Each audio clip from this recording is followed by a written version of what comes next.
Жителите на Струшко Лабуништа најавуваат масовни протести, блокирање на патишта, бојкот на наставата и граѓанска непослушност, доколку најдоцна до 1 октомври не се повлече целокупната механизација од каменоломите кои после 2 години повторно почнаа со работа, иако своевремено со одлука на влада истите беа затворени.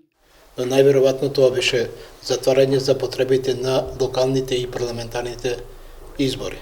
После завршувањето на сите тие избори и времето што помина 2 години, истите каменоломи ги се вратија повторно на нашата територија, односно сите каменоломи почнаа со работа.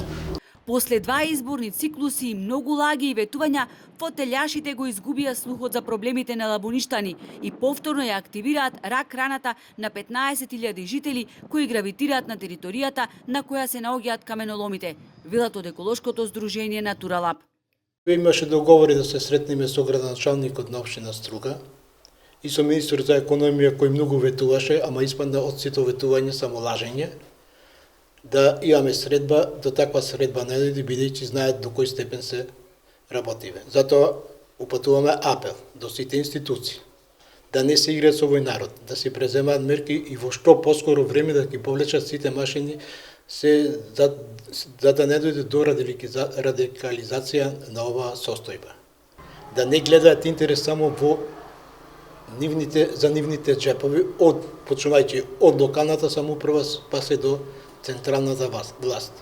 Здравието ни е нарушено, а домовите уништени, бидејќи каменоломите се оддалечени само 200 до 400 метри од куќите, вели Саловски, кој поседува лекарска потврда во која стои дека во период од јануари 2022 има пораст на малигните заболувања. На барање на Здруженијето Натуралаб направено испитување на водата, каде е констатирано присуство на колиформни бактерии и загадување на земјоделските површини.